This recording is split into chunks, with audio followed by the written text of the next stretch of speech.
Hey everybody, welcome to another video battle report on Lightem'up, and I think you all noticed I actually changed the name of my channel today, so hopefully it'll be a little bit easier for people to find. But anyway, on to the battle report. Today I've got my Nemo 3 battle report going up against my buddy's Retribution, and we're going to be having a little battle of the new battle, what do they call it? Battle box, battle group, new starter kit for Retribution. The caster at least, and a little I'm trying out a list that I used a lot in Mark 3 or Mark 2. I changed it a little bit from Mark 3 obviously because it can't fit everything in that I used to have, and I'm going to see how it turns out. So you'll see that I've got the Storm Strider. My opponent has the Arcantrik Force Generator, so we got both battle engines going. I honestly think battle engines got a lot better in Mark 3 in the transition than they used to be. There's still a question on whether or not you really want to bring them, but if you have the ability to buff them without spending an awful lot of energy, and Nemo 3 definitely can, and they buff your army, which it definitely does, giving +2 to hit. The Storm Strider gives +2 to hit anything within 10 inches of it, any target within 10 inches of it. So with the lightning shots at least, and with the Nemo 3 list, almost all my gunshots are lightning, so it's providing me some synergies, and I'm providing it some synergies, so I think Storm Strider is pretty much a no-brainer with Nemo 3. Alright, so you see our first turn's pretty easy, everything's just running up. I'm going to go ahead and get the Arcane Shield up on Stormblades. I'm not going to pop their mini-feet this turn because I went first, and there's no way for him to shoot me, so there's no point in popping it and just wasting the mini-feet. I did put the Electrify spell up on Dynamo. I'm trying to get him the extra armor so that I can save that gun. His gun is extremely important to a Nemo 3 list normally.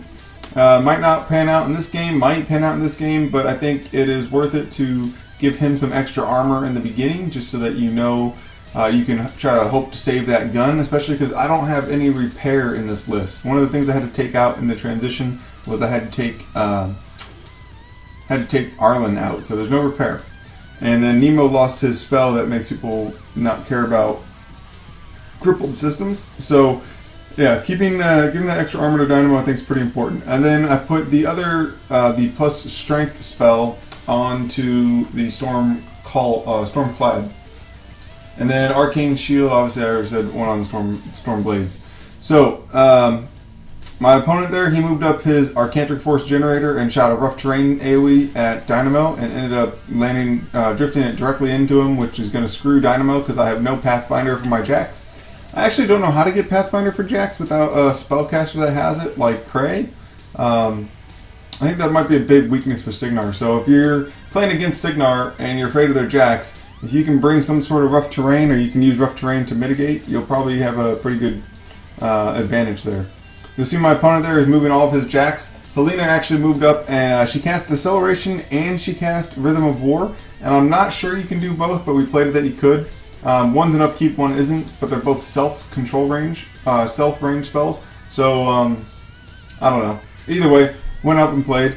Not an awful lot happened. He just ran his troops up. My Stormcaller went up and was able to disrupt on a crit disrupt for Hypnos, so no arcing through Hypnos, which is good for me. Storm Strider, you'll see I just measured there. I actually measured to get him just within reach range of the Phoenix, and I did that on purpose. I'm actually attempting to bait Phoenix into Storm Strider just barely at reach range, so that he can then get repulsed back, give me 1 power token, and then I can kill him with my Stormblades and Storm Strider if necessary. So we'll see how that goes. The Storm Strider actually managed with both gunshots to kill off 2 Sentinels with Electroleaps, shooting them into the Phoenix, shooting the main gun into the Phoenix. So the Electroleaps won't generate Vengeance, so which is great for me. That keeps his Sentinels back, and the fact that I was able to kill him at all was amazing because there was dice off 10, so I rolled an 11 to kill one, and then dice off 8 on the second one because they lost his buddy on the second shot. Other than that, you'll see my Stormclad, he kind of got thrown away. I misplayed that, and that was bad for me. You see he's out there in the middle of nowhere. He did an assault shot and missed on Hypnos. So the Stormblades ran, and some of them assaulted, but most of them ran to try to save Stormclad. You'll see Nemo moved up. I should have, and I was totally thinking about doing this, but I should have swapped the armor spell over to the Stormclad because it also grants repulsor, which means if you get hit, you get pushed an inch away. But I forgot to do that. Instead, I shot the Hypnos with Nemo's gun and got fortunate enough to get 3 leaps, which leapt into the Arcantrik force generator and then into 2 of his mechanics, killing both of his mechanics, which was fantastic. So now the disruption won't be able to get removed from Hypnos until after my opponent's turn, which is good for me. Keeps me safe from any spell slingings. I don't know what Helynna has, but I think she has like a Blit or something. She has definitely some sort of nuke. And then Nemo went up and he's camping on the flag. But I did forget to move his girlfriend. So if you guys are playing against Nemo 3 or if you're playing Nemo 3, remember that the girlfriend, Caitlin, is a unit member now. So you have to move her at the same time you move Nemo. Alright, so on to my opponent's turn. We got Retribution turn 2 here. We're going to spend a couple minutes here trying to figure out if the Banshee's Wailing spell, how it's going to affect my Stormblades, because the command attachment is in the back and he's not affected, but the guys that are affected by Wailing or will be affected by Wailing here in a second, we're not sure if they're allowed to actually move and attack still, or if they just have to do nothing since they didn't get an order. We played it as though they could still move and attack, and I think that is correct. We asked somebody else. You'll see some rough terrain templates going out. The Arcantrik force generator, he went ahead and aimed and shot some shot Dynamo, hit him directly, and shot a Stormblade. Stormblade ended up toughing, and he's not knocked down because I popped my mini feet on the Stormblades on the last turn, so that was good.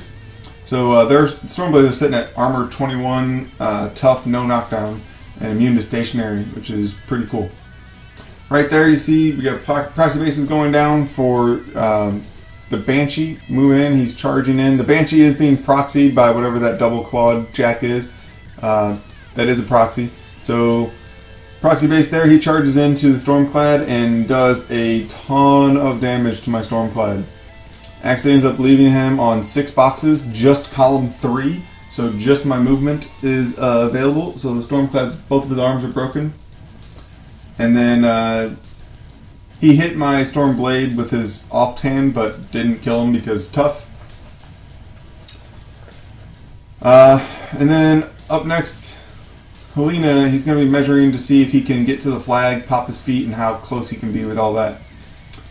Up next is the Phoenix, who is going to go ahead and take my bait. Obviously I didn't tell my opponent that I was baiting him out, and he didn't ask about any defensive buffs on the Stormstrider, so he went ahead and charged into the Stormstrider, got one really good hit, did 16 points of damage at dice off 2 on his charge attack, got repulsed out of melee with me, and then went ahead and bought some attacks on some other guys, didn't do anything really, killed one Stormcaller, and Phoenix is just sitting there with his butt in the wind, so that makes me happy.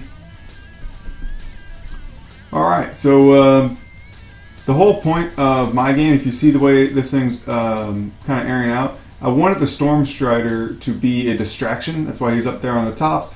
I got a couple solos up there on top of the Stormstrider. I got one Stormcaller and the Gunmac up there. I wanted them to be able to run to contest that of my opponent's flag in case I needed to get it contested.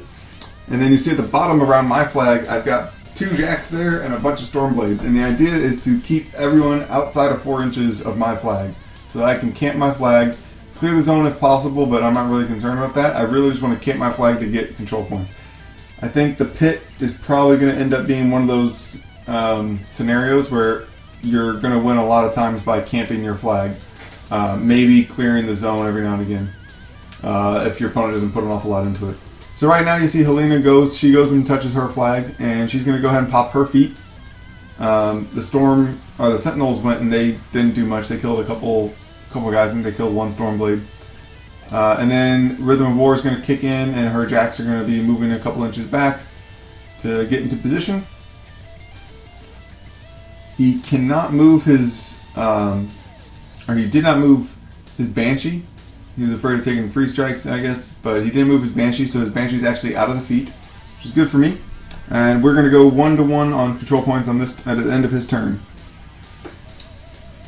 So this is definitely going to be a feat turn for me. I'm just deciding how I'm going to go ahead and get as much killed as possible. how much I need to dedicate to killing each thing. So you see a couple focus went on to Dynamo. The Sentinel got a couple. He went up and tried to shoot down the Sentinels, the Retribution Sentinels, and actually did nothing. Junior went up and he pumped a shot into the Phoenix and hit, and at dice off 9 did like 6 points of damage, which was pretty cool. Stormcaller at the top there, he's running to contest my opponent's flag so that he doesn't get any control points on my turns. And then the Gun Mage Captain Adept is going to brutal damage into the Phoenix and only do no damage to him. Caitlyn is doing a bunch of nonsense. She's not going to end up doing anything. She'll shoot and miss and won't get anything with her gunshots. And then Nemo is going to go, obviously popped his feet. You see the feet token down there. He's going to shoot the Phoenix. We made sure that he was within control range. And he goes ahead and shoots the Phoenix and gets a couple of Electro Leaps that kills one Sentinel. Rhupert will go ahead and give Pathfinder to my Stormblades, and then the Stormclad will go up and smack with his broken sword and still end up hitting and still do 5 points of damage. Which, hey, I'll take it. All the damage that I can get. Stormcaller goes up and fails to disrupt the Arc Node Hypnos again, but that's okay. And you see Stormstrider there. He goes ahead and charges. I love the fact that Stormstriders can charge now, but he did miss. His Mat 6 could not roll 6 to hit. That's okay. Did take both of his 2 gunshots then at Rat 8 because of superconduction, and ended up doing a bunch of damage, including some electrolyte damage into Sentinels to kill off a couple, and then put a lot of hurt into that Phoenix. But did not finish him off. So now you see the Stormblades going in. They're getting assault orders. The ones that can, the ones that cannot, that are next to the Banshee, are just going to walk and get into combat with him and take a few swings. Kill off one of the Sentinels down there, and then it'll take 2 gunshots into the Phoenix to end up killing him. You'll see, there goes the Phoenix. Alright, and then a couple of charge attacks into the Sentinels. We'll kill one, and then we'll kill the other one.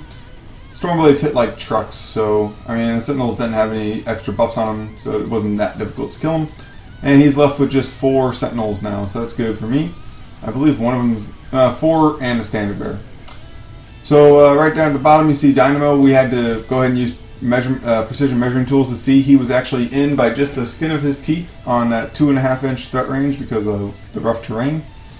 And he was able to, or 4.5-inch threat range.